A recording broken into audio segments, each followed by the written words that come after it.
Bom, agora são 8 horas e 24 minutos em Campos. Voltamos com o nosso Folha no Ar, ao vivo aqui pela Folha FM. Hoje, quinta-feira, dia 8 de setembro de 2022.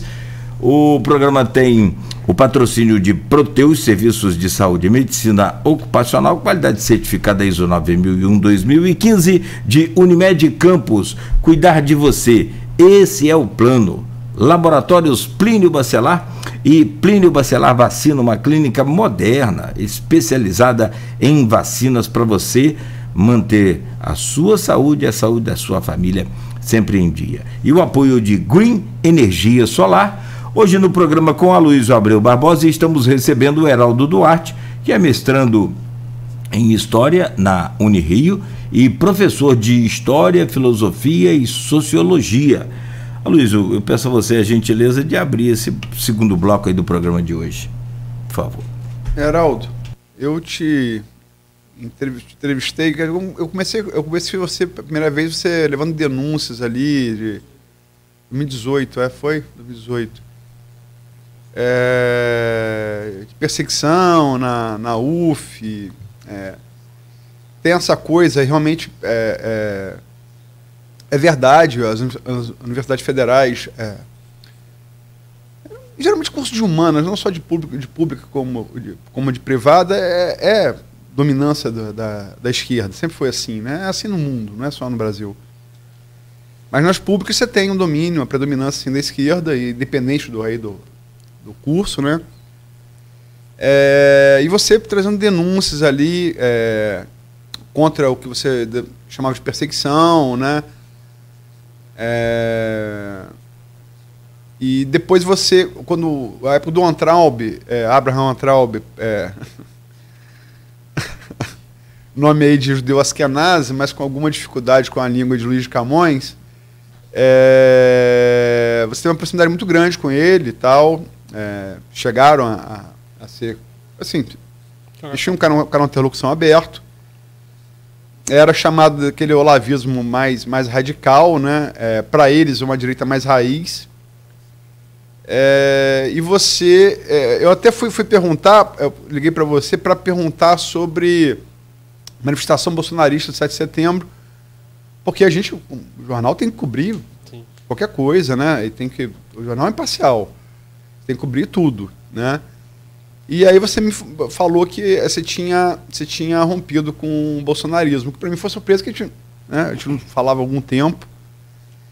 Como é que foi essa... Primeiro, assim, conta um pouco desse... É um testemunho mesmo. Como é que foi da sua entrada no bolsonarismo, a sua saída, e por quê? Eu acho que a história, né? Eu posso marcar na adolescência, conhecendo os vídeos do Olavo, né? Que eu acho que minha porta de entrada no bolsonarismo foi pelo olavismo, né? E aí você pega um jovem, né? Que tem ali um certo deslocamento social ali, que tem uma escolarização precária, estudei em escola pública estadual, reprovei de ano, até na época eu era um péssimo estudante, eu até me formei no Enseja.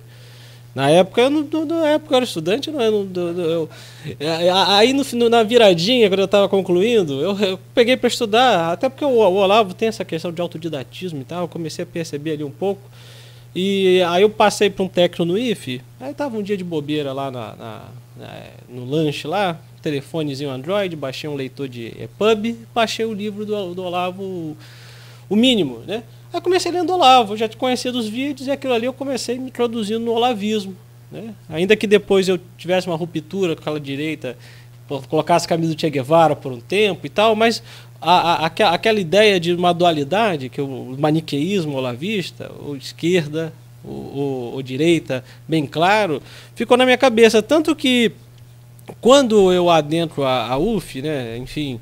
Eu tinha aquela ideia de que o Olavo era aquela pessoa que me proporcionou uma certa cultura, que eu mesmo com uma escolarização precária conseguisse perceber aquilo e correr atrás de estudo, né? Porque o Olavo enfatiza muito esse negócio de autoeducação e tal, enfim.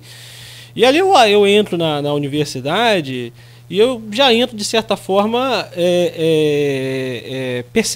com um pensamento muito olavista mesmo, né? Aquele pensamento de conservador, de reacionário, né? E aquilo ali me faz, de certa forma, não ter muita maturidade para lidar com certas coisas, porque eu também entrei num período problemático. E também ali tinha muitas pessoas imaturas também, né? Eu acho que boa parte aqui, é uma coisa que eu penso, que boa parte dos conflitos, boa parte do que aconteceu ali comigo na Universidade de Vila Fluminense, poderia ter sido evitado. Eu acho que boa parte dos problemas ali foi falta de maturidade, falta de comunicação. Minha, enquanto jovem, de umas outras pessoas, até muito mais velhas do que eu, que poderiam ter maturidade, entender? Esse camarada é um estudante, bobão, deixa ele falar o que ele está pensando, né? É uma coisa que, enquanto professor, quando às vezes lido com um aluno e a gente encontra aluno provocador, a gente não cai na provocação. Não que eu provocasse ninguém dessa forma, mas tem que colocar, deixa falar, né? Não faça nada. E aí, de certa forma, lidar aquele ambiente me fez acirrar ainda mais no olavismo, né? Me fez ali, de certa forma, ingressar mais no olavismo. Aí esse olavismo que vai se tornar um bolsonarismo, quando o Bolsonaro se torna viável, né? E, de certa forma, vai me fazer identificar, né, no Bolsonaro a negação daquilo tudo que eu vi ali, né? Daquilo ali que eu via como problemático, dentro daquele quadro ideológico que eu tinha. E eu acho que os pontos de mudança que vão acontecendo, Aloysio, já começa quando primeiro ano do governo Bolsonaro, né? Até eu estava relendo os textos aqui das nossas outras entrevistas. No primeiro ano do governo Bolsonaro, a gente já começa a ver o caos ali, a briga com o ministro, era Santos Cruz, era Bebiano que morreu, era conflito o tempo todo, era um tiroteio ali interno, né? Um caos ali. Eu comecei me perguntando se Bolsonaro tinha capacidade de governar e, de certa forma, levar a época, né, esse legado olavista, dessa nova nação, né? E aí depois chega a pandemia e o jeito começa a perceber ali que o caos não é incompetência, o caos é método, né? O governo Bolsonaro, o caos ali, a quebra de protocolo, a quebra de regras é método dele de governo, né? Ele não faz as coisas esculhambadas porque ele é incompetente, mas porque ele quer fazer, ele tem método de fazer dessa forma, né? Tá dentro da publicidade dele, tá dentro da forma dele de que também tanto de se publicizar com uma pessoa simples, fazendo essa associação falsa, como também de criar ali um caos, um conflito direto. Naquele momento eu comecei a perceber que não dava para poder apoiar o Bolsonaro, nem votar no presidente, né? Só que eu ainda me identificava como uma pessoa de direita na época, né? Ainda tinha a figura do Olavo, uma figura que eu respeitava, que eu ali acreditava pela minha capacidade de ter revertido um quadro de uma deficiência escolar na época de ensino médio, na época de escola, pude estudar, ainda tinha esse apego, né? E depois, nesse tempo de pandemia, me distanciando, eu comecei a ler outras coisas e reler o Olavo de maneira crítica, né? Comecei ali percebendo as influências dele, depois comecei a perceber que realmente é um guru, né? Tem muito charlatanismo, de certa forma, relendo ali, eu comecei, se bota a mão na cabeça, como que eu, né, acreditei? Mas é aquele quadro que eu digo, né? Uma pessoa com uma escolaridade precária, via aquilo ali, via aqueles vídeos do Olavo falando sobre autoeducação, sobre alta cultura, a pessoa queria aquilo ali. De certa forma, eu sou grato pelo Olavo por ter me aberto esse caminho que eu posso ali com meus estudos conseguir corrigir isso. Mas em contrapartida, tudo que veio, toda a massa reacionária, toda aquela ideia reacionária, toda aquela ideia incendiária do Olavo também veio junto, né? Então, de certa forma, eu, depois fazendo uma análise crítica, principalmente no período de pandemia, ajudou muito, né, para ficar em casa, a ler um pouco mais, enfim, e perceber que o Olavo é um charlatão, né? Ele é um charlatão, ele é um camarada. Você para escutar, ler alguma coisa dele, ele vai falando, vai traçando um monte de coisa ali. Se você não tiver a referência, ou tiver preguiça de pesquisar, você acha que ele é o mais inteligente do mundo. Mas quando você vai pesquisando, tinha um vídeo do Olavo falando para um grupo de escola sem partido. Aí ele começa falando que, olha, aqui em casa está faltando luz graças a uma invenção comunista chamada cooperativa. Aí ele começa com isso, aí ele começa falando do comunismo, aí pula pro Lenin, aí pula pro Gorbachev, aí pula para a escola de Frankfurt, ele vai fazendo uma cadeia ali de concatenação, que se a pessoa não conhecer, a pessoa fica perdida de explosão que tá, e quem não sabe vai aplaudir, olha que camarada inteligente.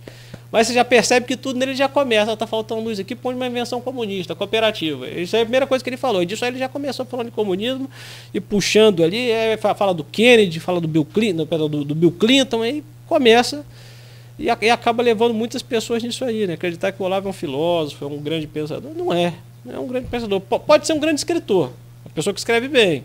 Um grande escritor não, uma pessoa que escreve bem. Mas grande pensador não é. Infelizmente ele ateou fogo no Brasil, colocou várias pessoas. É um escritor que, de certa forma, desvaloriza formas culturais dos negros, né? O texto dele falando que todo samba brasileiro não chega próximo de uma nota de bar, né? De Johann Sebastian Bach, compositor alemão. Ele tem uma visão muito preconceituosa, muito reacionária, né?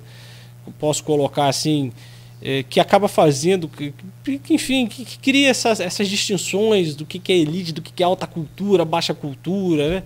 Vai criando um modelo que para um jovem, muitas das vezes, que não teve muito acesso a essas coisas, ele fica deslumbrado em saber que ele pode ter acesso agora, né?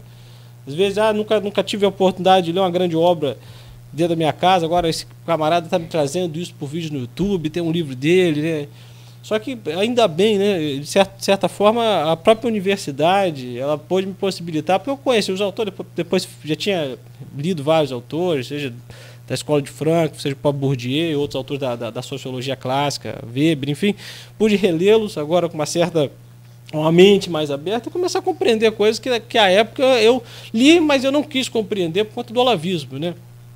Uma ideia, o Olavo tem uma ideia de que é uma espécie de pensamento supratemporal, que a sociologia é muito materialista, né? Que há uma essência das coisas que as ciências sociais perderam, que esse materialismo leva ao ATI. É a ideia principal desses grupos, dessas direitas antimodernas, né? Dessas direitas, como é que eu posso dizer, antimodernas, antiliberais, né? Essa ideia de uma essência, de um espírito que foi perdido, que é um materialismo, né? E aí você pega esse materialismo que leva para o ateísmo, que leva para o comunismo, que leva para o liberalismo, que no final das contas descamba tudo no marxismo, e aí podendo, afastando, jogando fora esse ranço à vista, eu pude ali me recolocar ali, de certa forma, até se você me perguntasse, se é de esquerda ou de direita, eu falava, não sei, eu não quero mais me identificar dessa forma assim, porque eu acho que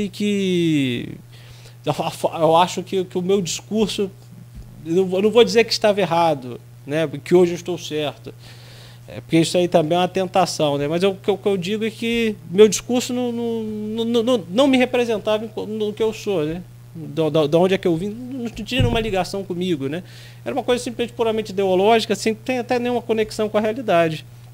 E aí essa foi a trajetória dessa ruptura, né? Primeiro com o bolsonarismo, depois com o olavismo, né?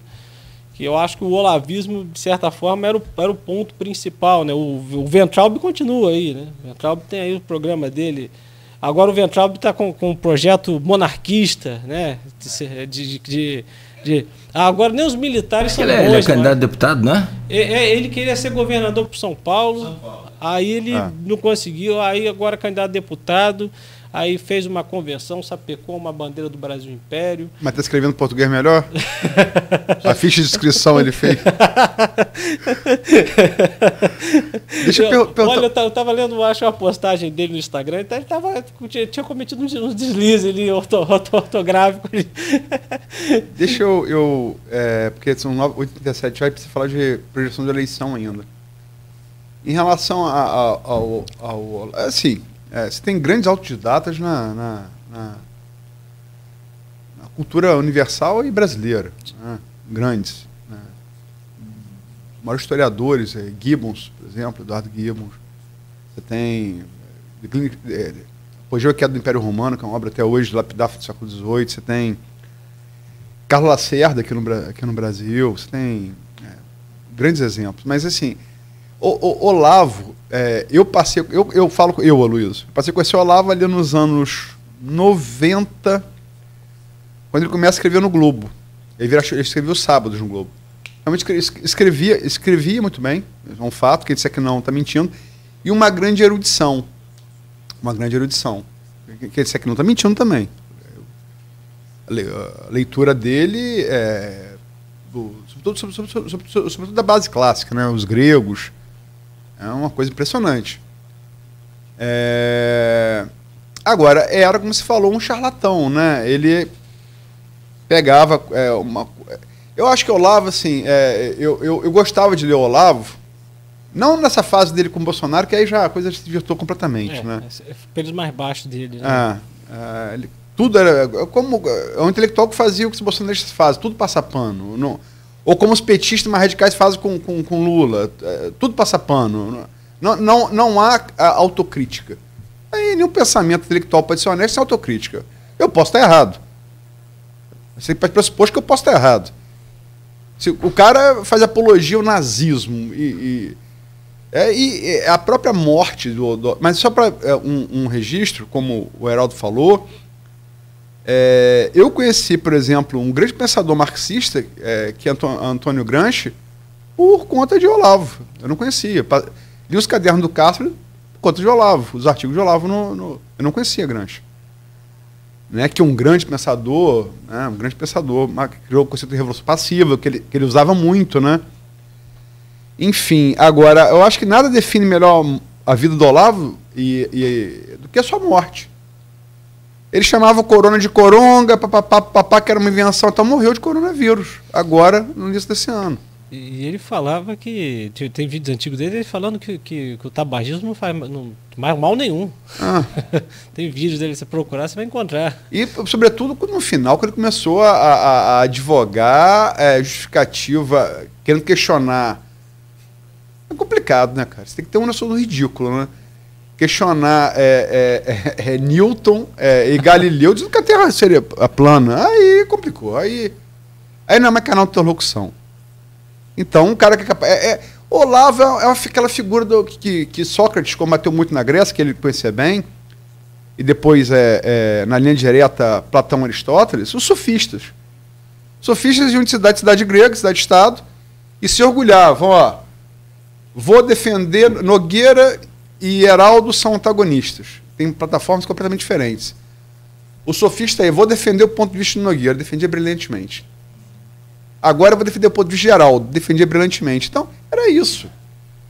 A retórica está a favor de que pagar mais. Né? E não é. Enfim.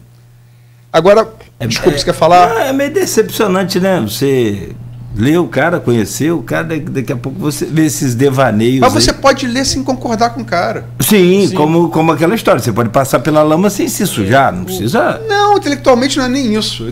Você pode ler. Você pode ler. Por exemplo, eu acho necessário você ler Mein Kampf. Até para você ter uma ideia do que foi o nazismo, você tem que ler o postulado de Hitler do que ele propunha. Sim. Né? Você tem que ler. Se você é antimarxista, você tem que ler o Capital. Eu sou anti o quê? Então eu preciso conhecer. Se eu sou anticomunista, o cara nem sabe o que é marxismo. Ele tem aquela noção elástica de comunismo, né? Comunismo é tudo. Quer dizer, o comunista vira um judeu de Hitler, vira o zineiro de garotinho. Qualquer coisa pode entrar, entendeu? Se você não sabe o que você é anti, como é que você pode ser a favor de quê? Você não tem o conhecimento da causa, você é levado por... Né? Você tem que conhecer para ser antagonista. Exato. E não ser mais naquele... Só para ler aqui alguns comentários aqui, o Edmundo Siqueira, blogueiro da Folha 1, servidor federal. No direito existe a figura do arrependimento eficaz, entre aspas. É sempre gratificante ver alguém com olhos abertos pelo conhecimento. Só o idiota não muda de ideias. E vou lembrar um grande político brasileiro, mineiro, e um grande aforista também, um grande filósofo da política, além de ser um grande presidente. Luciano Kubitschek, né? O sábio é aquele que comete erros novos, né? Erros novos. Mas Heraldo, vamos partir para que estamos chegando aí já 8h43. Você quer falar sobre o Olavo? Desculpa. Só para fazer um encerramento, eu acho que o Olavo acabou criando aquilo que ele criticava no imbecil coletivo, né? Ele falava que havia um processo de imbecilização no Brasil e que ele estava ali para denunciar, só que ele mesmo imbecilizou muito, né? Imbecilizou demais. Muito. Eu digo assim, com toda humildade, eu fui imbecilizado pelo Olavo também. Fui imbecilizado. né? Até você comentou até as questões da UF, de fato, eu tive problemas ali que foram falta de maturidade das pessoas, dos meus interlocutores ali, né? Gente que talvez em outras circunstâncias pudesse ali ter até uma boa convivência, né? Mas, enfim, né? Eu ao menos penso assim, né? Tenho que ser humilde e reconhecer que eu fui imbecilizado ideologicamente pelo Olavo, né? Graças a Deus. Não que eu esteja certo hoje, né? Não, o problema do Olavo do Lavismo assim, lógico que é a sua opinião, né? Você não pode querer curar dor de cabeça cortando a cabeça. Né? É complicado. Cura pior do que o mal. Mas enfim, vamos partir, Heraldo, estamos no 8h44, projeção das urnas de outubro. Vamos direto. Eu falei com o Nogueira, vamos direto, né? Deputado, a gente está em Campos, você é um cara de Campos. Né? No dia que o Brasil tiver voto distrital misto, aí beleza, você vota por unidade de federação, eu voto para a sua irmã. Enquanto não tiver, eu acho que é bastante correta, mesmo, acho que a posição era para o Júlio Barbosa muito antes de mim, você votar em candidatos, né, representar a região no parlamento, quer seja a LERJ, quer seja a Câmara Federal. Temos vários nomes aí, alguns com boa densidade eleitoral, a gente não tem pesquisa registrada, então a gente não pode falar, mas tem nome para deputado federal como Garotinho e para estadual como Rodrigo Bacelar, que são tidos como pole de 10, né? Ainda que é bom registrar, estamos numa rádio, não temos pesquisa nenhuma registrada para só conhecimento um pouco de política para afirmar isso, né? Mas tem vários candidatos. Como é que você vê aí projeção de representação de Campos região na LERJ e na Câmara Federal para outubro? Olha, eu acho que o Bacelar, com certeza, o Bacelar e o Garotinho são nomes que já conseguem mesmo uma eleição fácil, né? O Chico D'Angelo é aqui da região também, né? O que me parece. Ele é nascido em Campos, tem muito...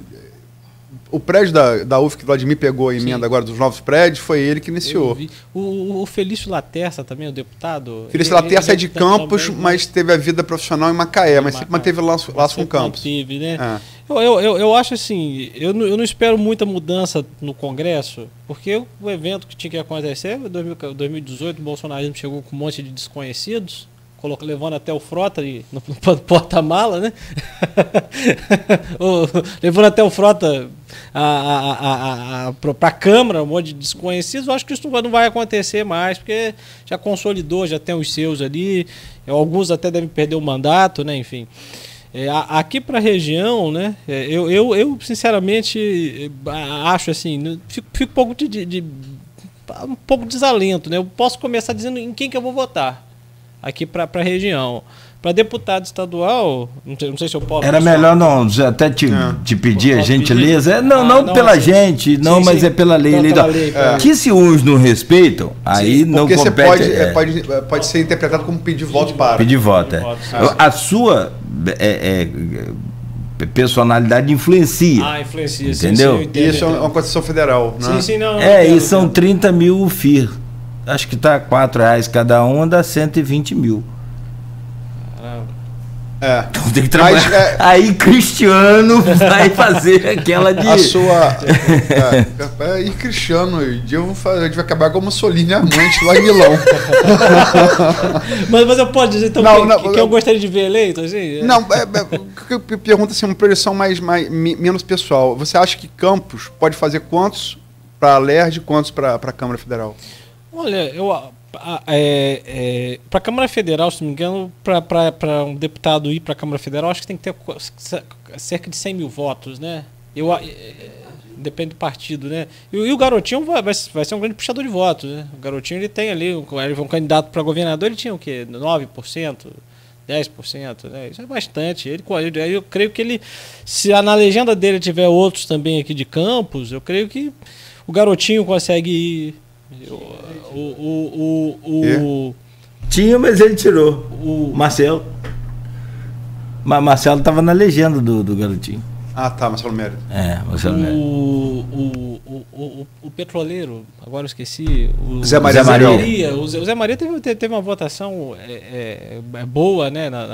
Tem Caio Viana, que foi bem votado prefeito, né? Tem o Caio Viana. Eu acho que são nomes ali importantes. Tem aquele outro que foi presidente da Câmara, Marcão, né? Gomes. Mas o Marcão, não sei, ele chegou a assumir como suplente? Chegou, assumiu. Ele teve uma boa votação, mas eu não sei como é que está depois do fim do governo do Rafael, enfim, não sei Na como verdade, ele teve mais voto aqui em Campos do que o Vladimir. Em Campos. Ele ligou a disputa interna, né? Em Campos. Então eu vejo essas principais cabeças aqui, dessas principais cabeças que a gente tem certeza que vai é o Garotinho, né? Isso aí, sem dúvida. O Garotinho tem que ver a condição jurídica, né? Tem que ver a condição. Tem essa questão. Talvez o Caio Viana também, né? Já tem o pai, tem uma força muito grande aqui. Falando o nome, então colocar a Natália Soares também, para não sermos injustos. O Fernando fala de nome, por isso que eu queria falar em número. Falar de nome, você sempre vai esquecer alguém. Vai faltar, e tem gente que ele não sabe. Você acha, pergunta... a Natália é estadual, né? Não, federal. A Natália, a professora Natália? Isso. Eu pensei que ela era estadual. Não, com certeza federal. Então Serafine continua estadual. Serafine é de fora, acho que sim. De Niterói, não é? Porque eu acho que eu passei na frente do... Não, com certeza federal. Eu passei na frente acho que do comitê de campanha deles ali. E eu ali passando ali, eu pensei a Natália seria um quadro muito interessante para representar Flávio o Norte Fluminense. Serafine, aqui também. Interessantíssimo, né? Niterói. Uma jovem professora negra, professora da rede estadual, ela é doutora, não sei se concluiu o doutorado já em sociologia política, seria um quadro interessantíssimo, né, para discussões de educação, etc. Só que eu acho que o problema aqui é o voto da esquerda, talvez vai se concentrar no Zé Maria Rangel. Zé Maria Rangel, né? E acaba que ela, talvez, para federal, não vai conseguir a votação necessária. Por isso que eu pensei que ela era deputada estadual. Não, federal. O Nogueira até questionou ela aqui na entrevista por que não viria federal se não seria mais racional, e ela disse que é questão de partido. Mas você sabe que eu não quero fixar em nome, a gente vai sempre esquecer alguém. Tem um deputado Cristino Auro, por exemplo, que é deputado... Ele vai sempre esquecer de nome com honestidade. Sim. E tem tempo para partir para Senado, governo, presidente. Você acha que elege quantos campos? Alerj e Câmara. Eu acho que a Alerj consegue... Sem nome, número. A Alerj consegue pegar uns 3, 4, assim. Eu acho que já está dentro da série histórica aqui de deputados aqui que nós mandamos para a Alerj. Para a Câmara Federal, 2. Ou 1 até, dependendo da quantidade de votação, colocando 1 ou 2 suplentes ali, como já aconteceu. Governador, né? Não, vamos primeiro para o Senado. Senado, todas as pesquisas pode falar, pode dar nome. O Senado, O número é menor, né? Não, a gente tem pesquisa registrada para falar. Aí a gente pode falar com o Romário está nadando de braçada. O Romário Romário está nadando de braçada. O Romário se associa ao presidente, né? Sim. Se associa abertamente. E é curioso porque a Clarissa também se associa ao presidente, né? E tem crescido Clarissa nas pesquisas. A Clarissa estava assistindo um vídeo no YouTube e aí veio um anúncio, punição de castração química. Na hora assim, o que é isso? Na hora eu tomei uma inserçãozinha de 5 segundos, para mim punição, eu pensei, opa, o que é isso?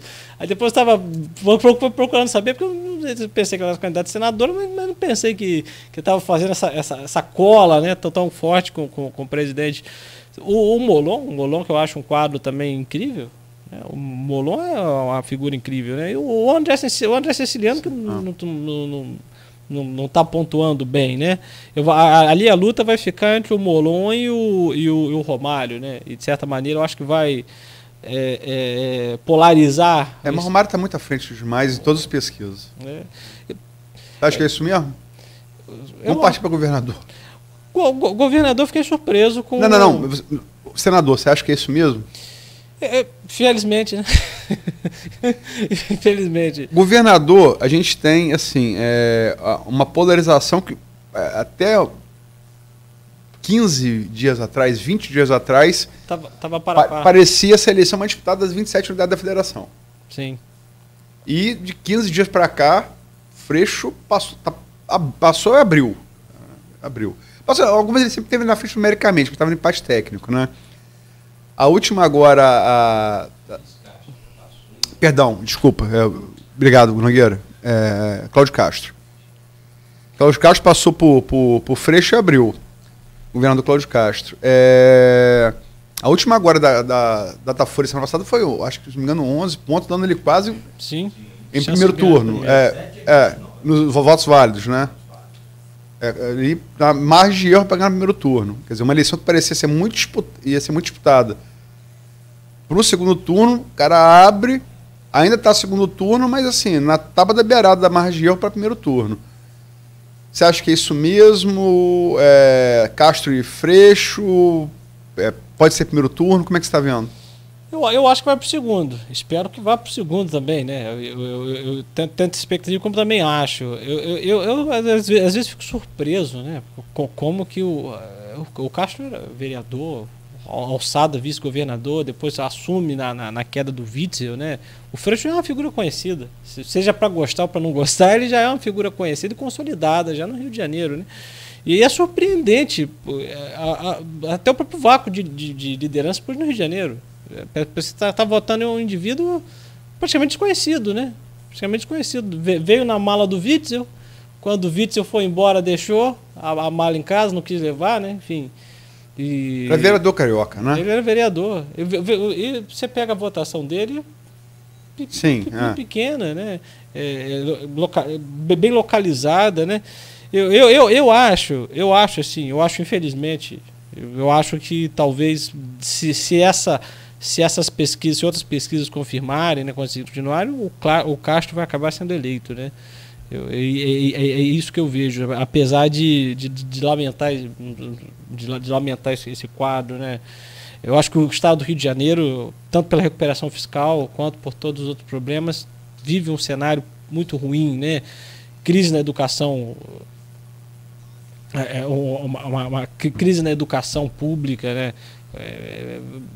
Carência de professores. Eu tenho o meu cunhado que estuda numa escola pública estadual, falta professor, né? Acho que ele estuda na FATEC, agora não sei exatamente, falta professor ali, entende? Na rede estadual faltando professor. E aí faz concurso para polícia, faz concurso para um monte de coisa. Cadê a base de educação? O caso do CEPERJ, que pega campus bem de perto, né? O caso do CEPERJ. E o único projeto, eu acompanho nas redes sociais, é polícia, fazer concurso para polícia, aumentar a salário da polícia. Esquecer a educação. Ele tem feito coisas para campos, né? O HGG que foi reinaugurado agora foi reinaugurado com o apoio dele. Tem feito coisas para retomada de obras em bairros, tudo com o apoio do governo federal. Sim. Não estou fazendo, estou reconhecendo como um veículo de campos que ele tem. São fatos fatos concretos. Aquele negócio pós a venda da SEDAI que ele falou que ia fazer um programa para poder, de fato, né? Porque também ficou abandonado, esse período de recuperação fiscal, o interior, o Rio inteiro ficou abandonado. E Rodrigo Neves, você acha que isso é uma opção? Essa polarização está Eu acho inviável, pouca capilaridade. Eu acho que o Rodrigo Neves está até tirando o voto do Freixo, né, de certa forma. Os votos poderiam estar migrando e dando uma impulsionada no Freixo. Mas você acha que o Freixo faria bem essa transição de legislativo para executivo? Eu acredito que sim. Eu acredito que o Freixo faria uma boa transição e, de certa forma, marcaria um Rio de Janeiro que não estivesse sendo governado pela centro-direita por tanto tempo, né? Cabral, Pezão, essa centro-direita que governou na última década o Rio de Janeiro, seria uma transição. E eu acho que, de certa forma, tentaria aqui dar olhar, eu acho, para algumas questões sociais. E não só para as questões sociais, mas também olhar para a própria educação do Estado do Rio, que está abandonada, né? A educação do Estado do Rio está abandonada. A Secretaria Estadual de Educação está completamente abandonada. E vamos lá. Posso fazer uma observação aqui sobre a campanha do Freixo? Pode. E a gente tem falado muito sobre isso. Essa questão de mudar de opinião, eu acho muito importante, interessante. Tem até ouvinte aqui te elogiando sobre o reconhecimento de um erro e de uma forma de pensar. A Noêmia Magalhães, parabéns. Não é um erro, né? É uma forma de pensar. Uma forma de pensar que ela diz aqui, ó, muito digno quando reconhecemos que devemos mudar. Acho digno isso. Agora, em determinadas situações, a mudança pode representar um prejuízo no seu capital político, que foi o que Freixo fez. Ele sempre foi a favor da legalização das drogas e, baseado lá nas teorias dele, nas pesquisas dele, na conversa dele, alegou que agora ele é contra as drogas.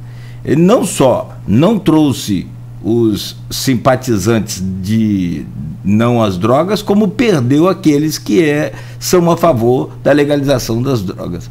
Acho que foi um tiro no pé também? Eu acho que o Freixo ele fez um caminho, até pela escolha do César Maia, eu acho que ele fez um caminho de uma virada para o centro, para ele conseguir sair daquela bolha dos votos do PSOL que tinha, né? Que eram bastantes votos, mas que não conseguiriam colocá-lo como governador, e tentar fazer um diálogo com a sociedade em geral, né? E a questão de droga no Rio de Janeiro é muito problemática, né?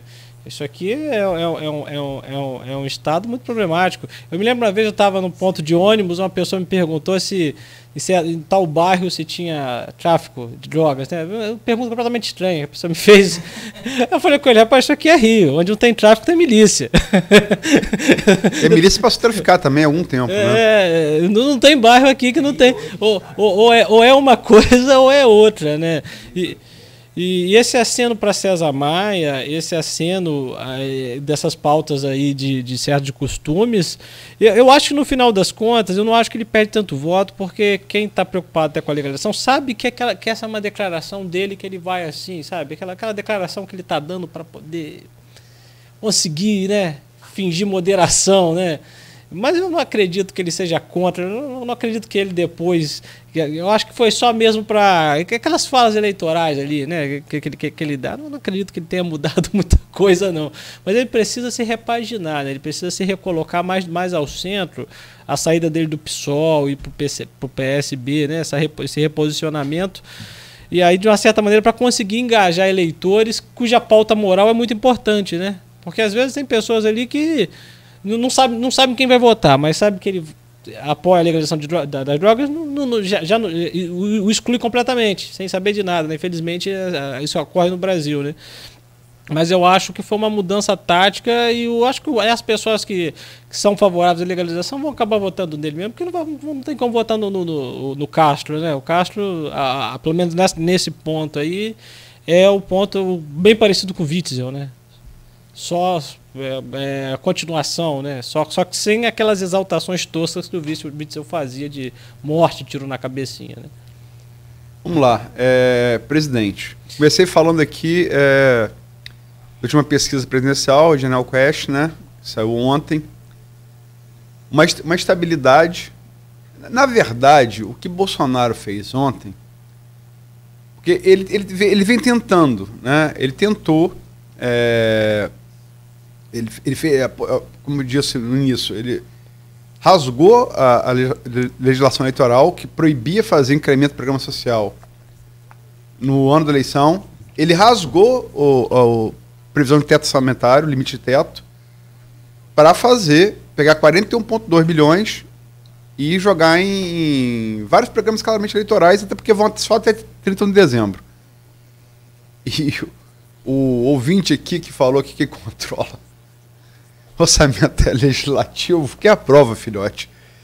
É a prova maior de que é eleitoral que Bolsonaro, na LOA, lei orçamentária anual, ele não mandou previsão para ano que vem. Porque quem faz a proposta de orçamento do primeiro ano de um governante é o governante do ano anterior. Ele não propôs, enfim. Ele tem tentado. E a falta... Só que esperava muito desse Auxílio Brasil e, na verdade, ninguém sabia o que ia ser. Na verdade, é essa.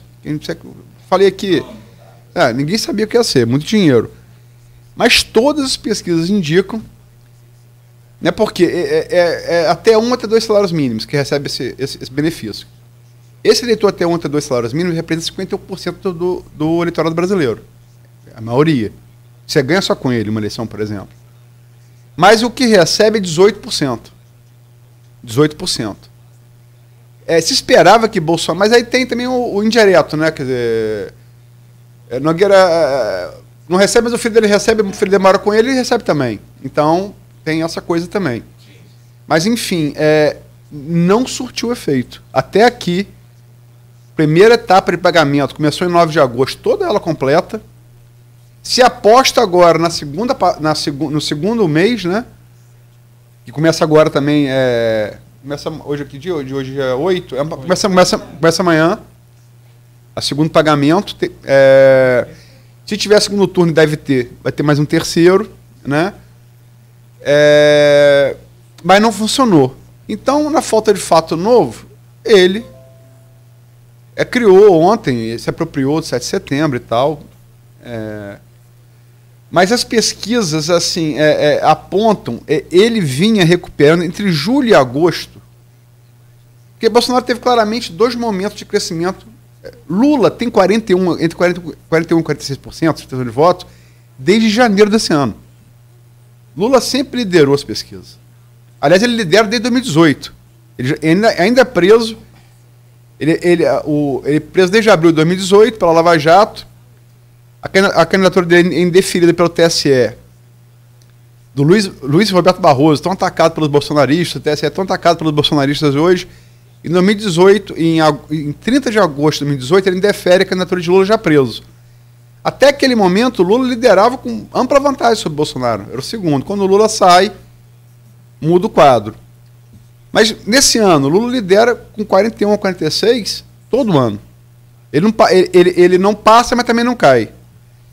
E Bolsonaro tem 2 momentos de crescimento muito claros. O primeiro, ele vai ali de março até abril, maio, abriu a janela partidária, onde Sérgio Moro e Dória saem fora.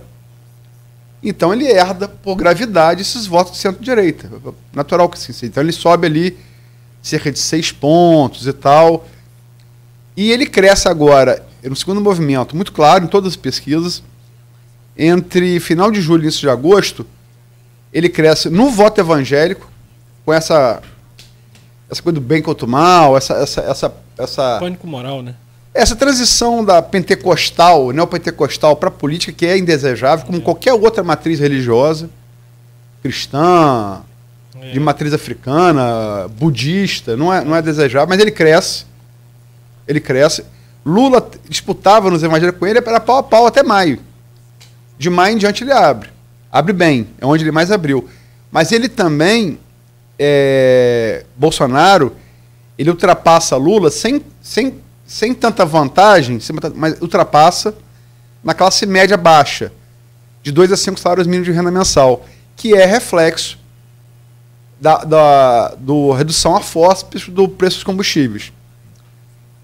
Onerando os estados com perda de ICMS, que isso é outra das tantas contas que vai vir ano que vem.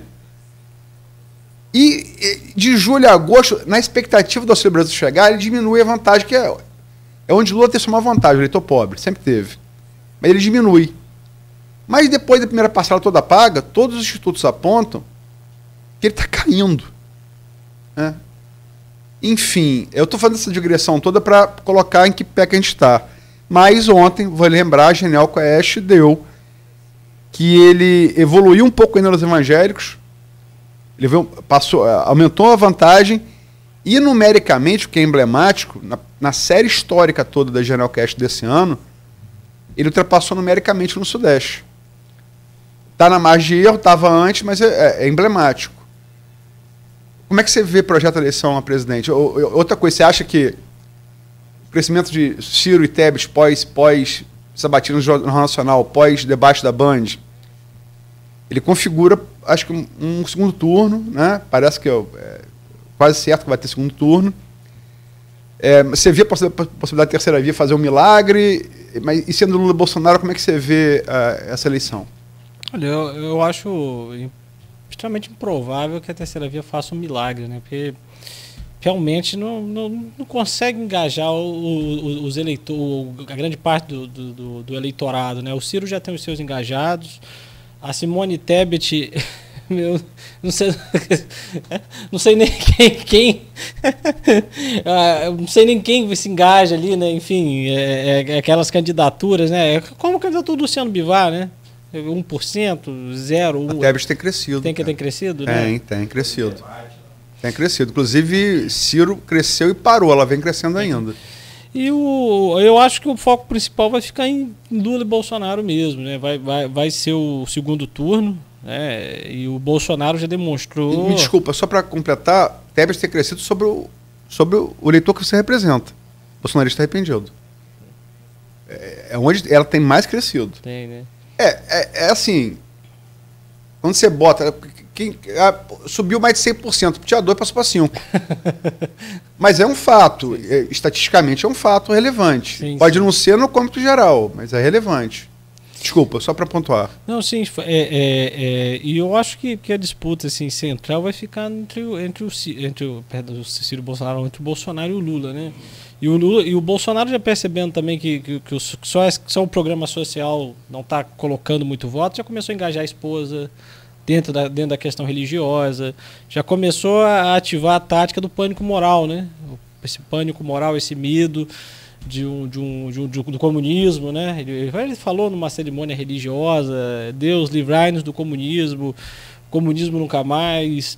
E o problema ali o pânico moral do Bolsonaro, o mal não é o comunismo em si, o mal é os frutos que o comunismo vai gerar, não os frutos políticos e econômicos, mas vai destruir a família, vai destruir seu filho, vai transformar seu filho em fã de Pablo Vittar, vai transformar sua filha em lésbica, drogado. Esse que é o problema. Porque o problema do pânico moral não é ele coloca o comunismo, mas não o problema político e econômico do comunismo, mas o resultado ali na família, porque é assim também que vai engajar o eleitor. O camarada às vezes está pagando aluguel, está vivendo na pendura, comunismo para ele, vai tirar a propriedade, eu não tenho nada. Mas seu filho vai chegar em casa com cabelo verde, homossexual, sua filha vai virar... Aí... Camisa do Guevara. Eu tinha uma do Lênin também. Então... Bem lembrado. Camisa do Guevara, vai chegar com os olhos vermelhos. Aí você consegue... É só banho de piscina, com muito cloro. Meio sonolento. Mas aí é o cogumelo. Aí não tem pra onde fugir. Mas aí você consegue engajar o eleitor nesse pânico moral, nesse medo, porque a pessoa vai imaginar: não quero que meu filho, não quero que meu filho vire isso, não quero que minha filha vire isso. E aí ele vai, né? Ele coloca essa questão de doutrinação, do medo do comunismo, etc.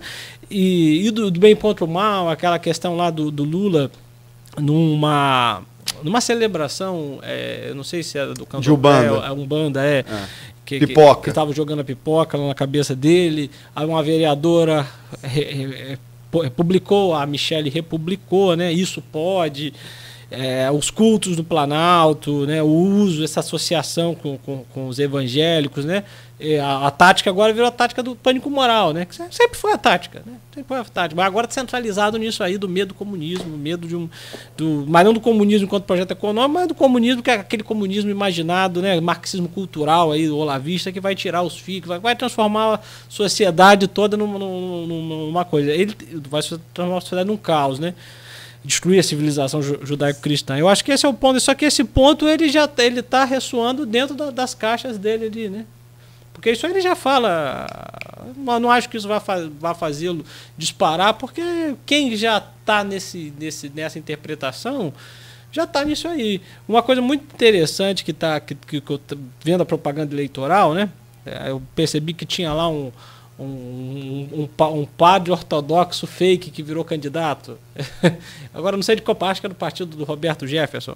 Aí saiu um jornal falando que ele se dizia padre ortodoxo, mas não era reconhecido. E estava lá falando querem acabar com a liberdade de culto. E aí esse ponto que ele está pegando, que vão fechar a igreja, enfim, vão cercear a liberdade dos cristãos, agora colocando pânico moral não só na questão comportamental de filho, de mulher, de marido, mas também na questão de fechamento, de cerceamento. E aí ele consegue pegar um público muito maior. Até os evangélicos que às vezes não votariam nele, mas agora ficam com medo. Agora vai fechar minha igreja, vai fechar meu... O que nesse ponto é uma clara fake news. Uma desinformação. Os templos, de todas as denominações evangélicas,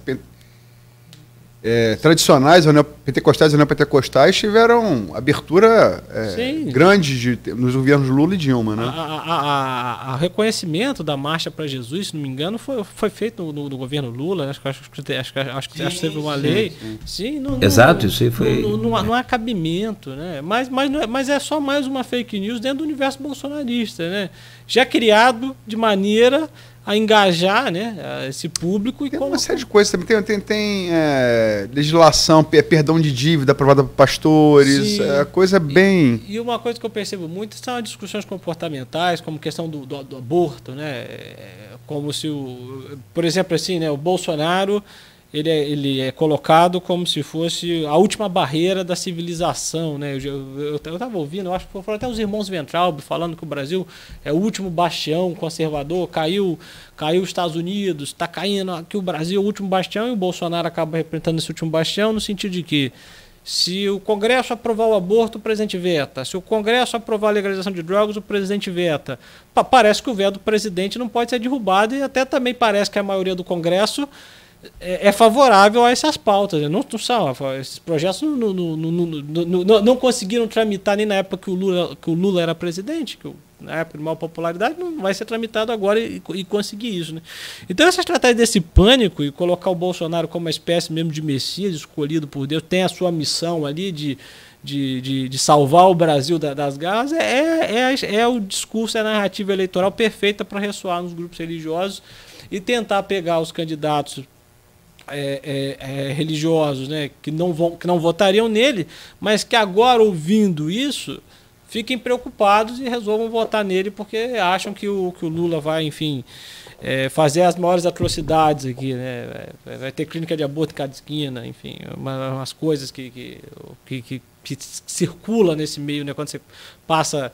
Principalmente eu por conta de todas das minhas transições, eu sigo muita gente ainda de direita. Eu sigo todo mundo, né? E ali eu vejo cada baboseira tem hora. A ligação da estrela do PT com a ligação da estrela do PT com a estrela do Satanás, umas coisas assim que você para e pensa que com pentagrama, né? Pentagrama. A estrela do PT é o pentagrama. Mas isso faz um estrago muito grande nos grupos de WhatsApp, tá? Isso não faz. Não pensam vocês que não, vocês sabem. Faz. E até desfazer, eu confesso que é uma luta, não sei se em glória, mas não é em glória, porque a gente aqui trabalhando no sentido de divulgar o que é fato realmente e combater fake, em todos os sentidos. Sim. Seja de Lula, de Bolsonaro, seja de quem for, fake não entra, acabou, fim de papo. Agora, para você convencer determinado tipo de pessoa que aquilo é fake, e olha que não precisa ser idoso, olha que não precisa ser...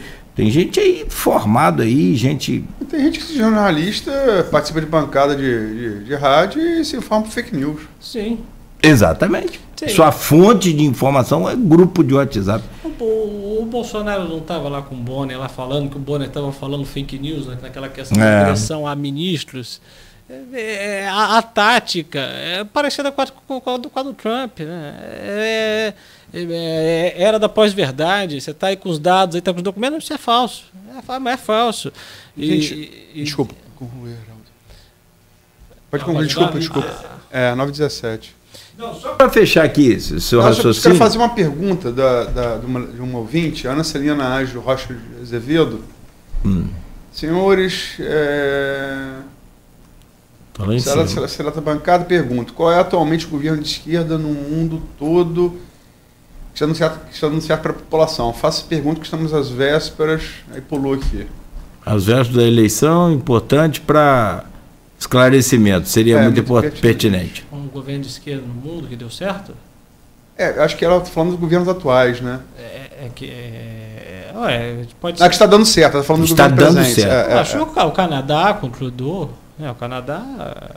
Nova Zelândia, Jacinda Ardern. Nova Zelândia, vários países europeus que têm governos de esquerda, ali, alguns países escandinavos, às vezes os partidos de esquerda são majoritários. Finlândia, né? Também. Finlândia. Que o problema é que fala governo de esquerda, o pessoal já vê Cuba, Coreia do Norte, já é aquela coisa, né? Já é aquela coisa colocada. Mas eu acho que o Trudeau no Canadá, o Justin Trudeau é excepcional ali, acompanhando a própria composição do ministério, multiétnico, né? Colocando ali, colocando a representatividade do povo do Canadá, não só naquela questão franco-inglesa, mas colocando ali as pautas, as discussões. O Canadá é um país muito melhor para se morar do que os Estados Unidos, né? Eu acho que talvez da América como todo é o melhor país para poder se viver, né? É um exemplo. O problema é que é muito frio.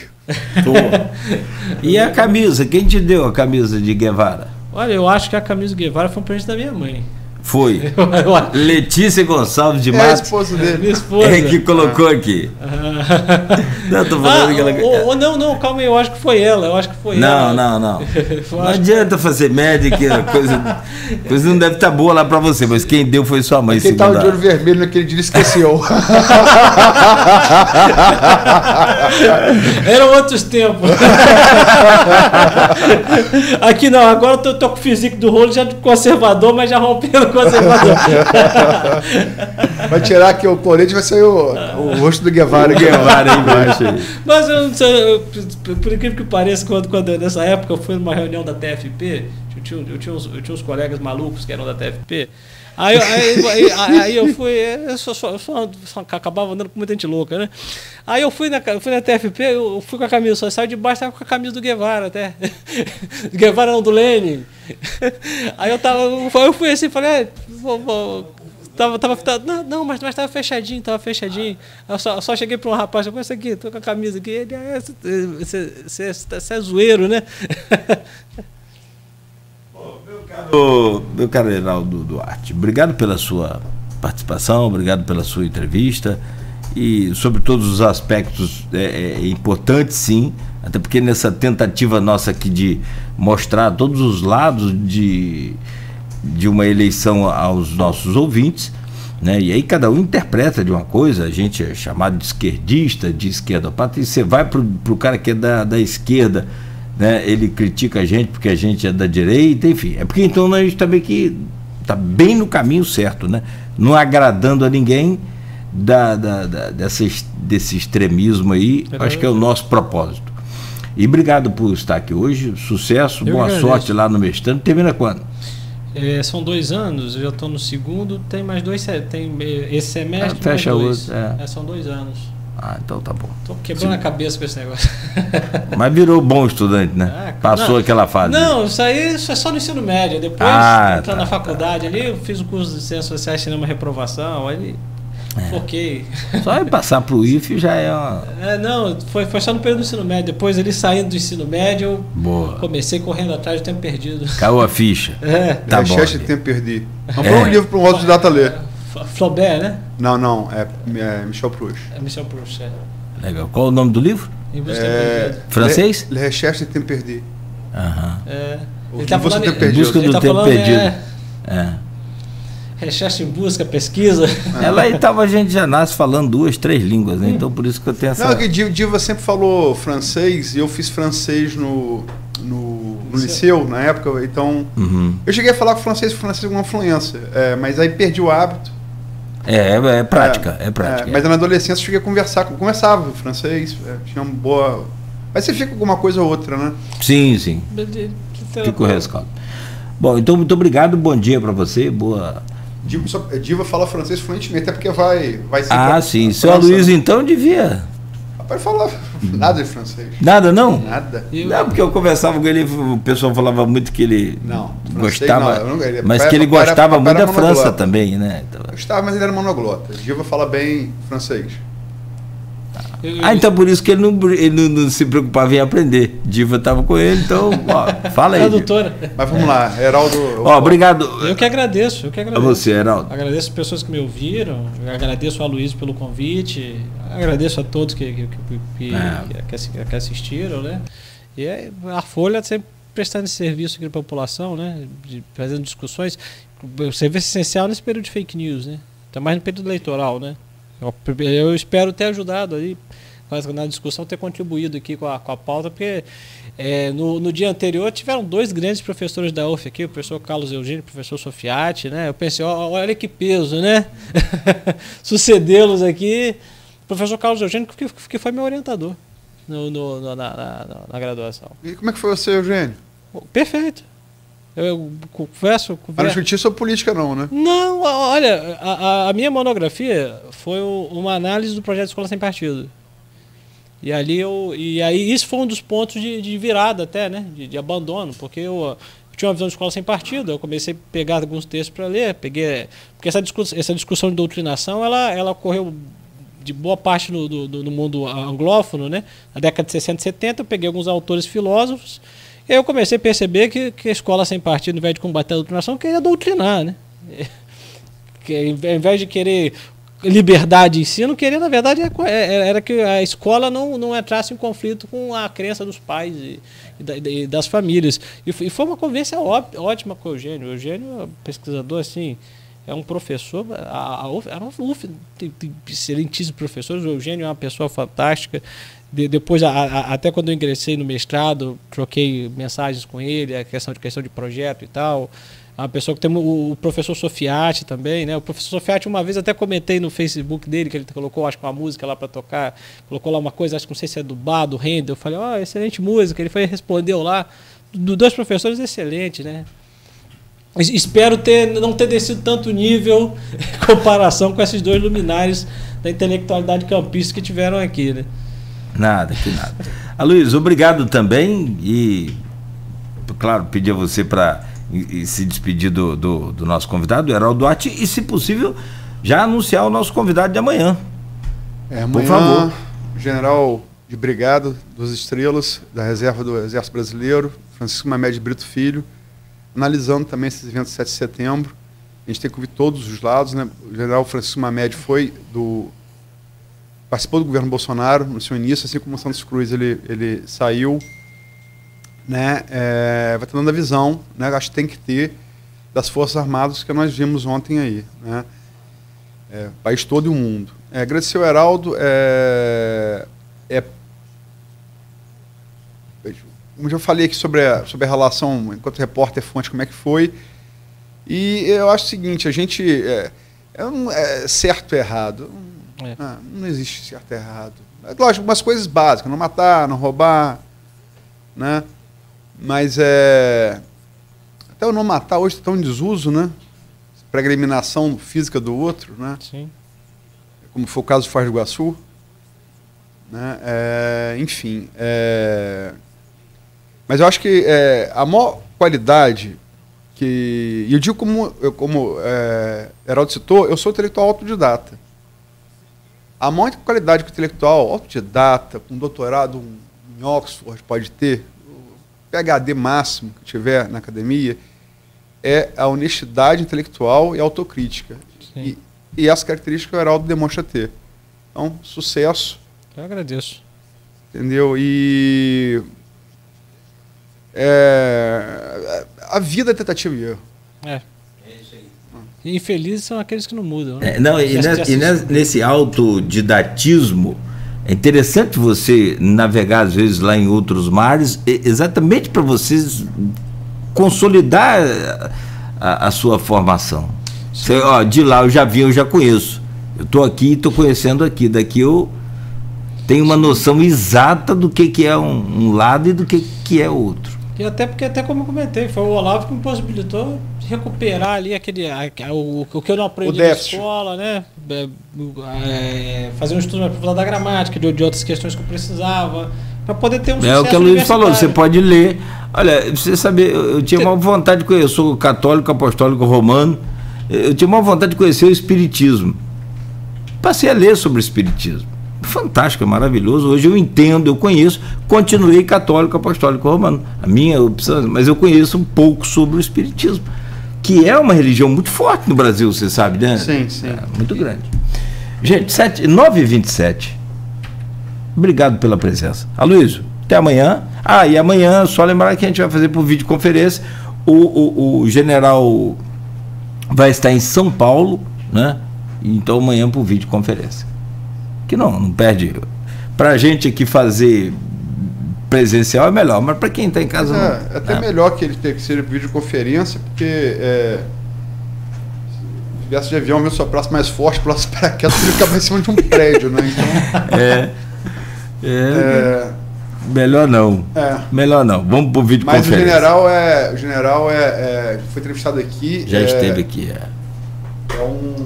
É uma prova do respeito que a gente deve às Forças Armadas, principalmente na formação. O Geraldo está falando aqui da formação dele, formação de pensadores, né, de pessoas que conseguem pensar um mundo, né, com sempre essa coisa que é autocrítica, né? Acho necessário. Muito bom.